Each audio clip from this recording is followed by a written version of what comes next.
chocolate fudge pudding made in 90 seconds. Thomas, I don't believe you.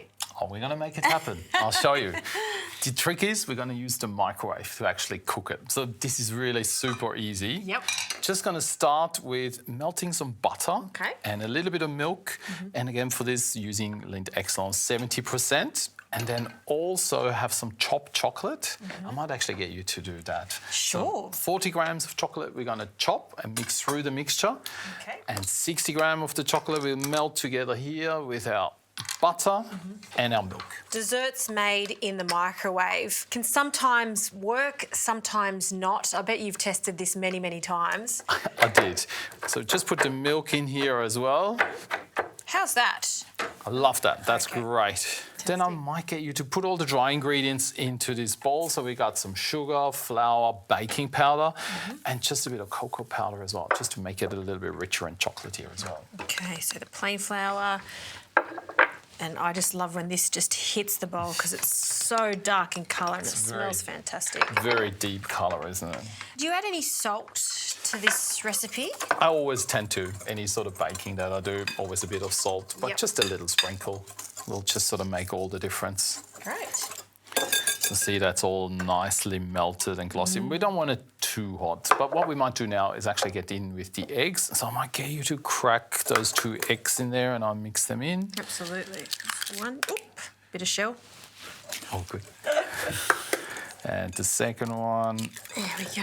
One of the things I really love, Tonka bean, is almost like the truffle of the sweet kitchen. So a little grate of Tonka bean brings that sort of, it's almost like a perfume, vanilla, marzipan kind of flavour to it. But you can also use vanilla bean paste, but I love Tonka. So just a little bit, that's perfect. Yeah. You've got to be careful with Tonka to not overdo it either. Yeah, absolutely. But it is one of those unusual ingredients. If you haven't tried it before, try it, particularly in sweets. It's just incredible. And you can buy them online now too.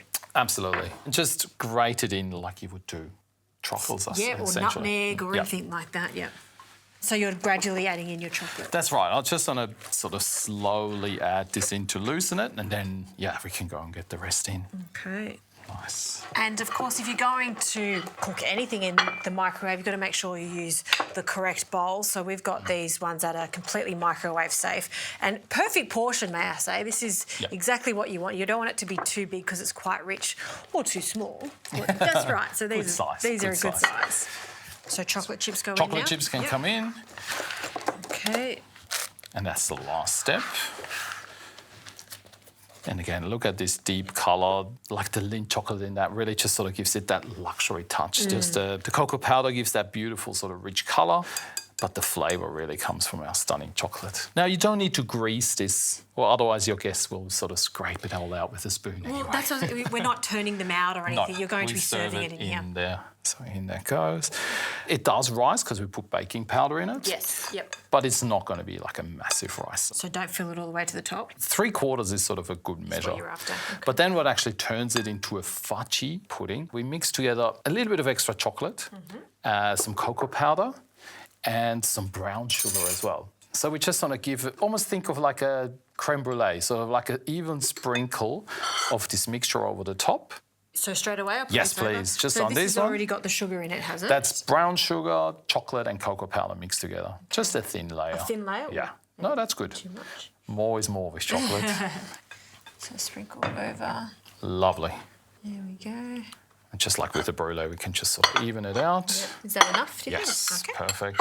But even if you do this for dinner guests, have it at this stage, ready to go, boiling water, just to actually help melt this down as it cooks as well in the microwave. Very nice. These now go into the microwave, we said 90 seconds. Yes. Does it have to be on a certain wattage? I would sort of always cook it on the highest wattage. One, You just sort of want to have it cook through. You see it, it's rising to the top a little bit and it starts to sort of firm up on the sides. All right. They're ready to go in. Let's do it.